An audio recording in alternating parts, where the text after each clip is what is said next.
Hi, my name is Carla. I'm one of our hygienists at Dublin Metro Dental.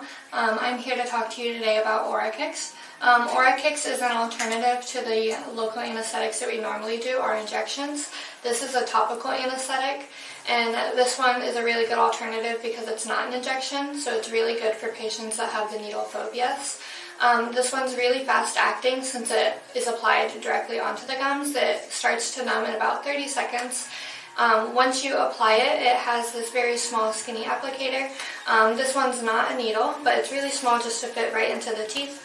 It works really good for the deep pockets on the gums since you can apply it directly on there. It numbs a lot faster, and then the Oraqix works really well for the deep cleanings. If you're ever recommended to do the local anesthetic, this is really good for those cleanings since you don't have to use the needle. It will start numbing directly onto the gums, and so it works really well for. The end of the year is nearing, so if you still have to get your cleaning, make sure you take advantage of your insurance benefits. If you were ever recommended to get a deep cleaning, know that Oraqix is always a really great option, and that it's really good for if you are not comfortable with injections.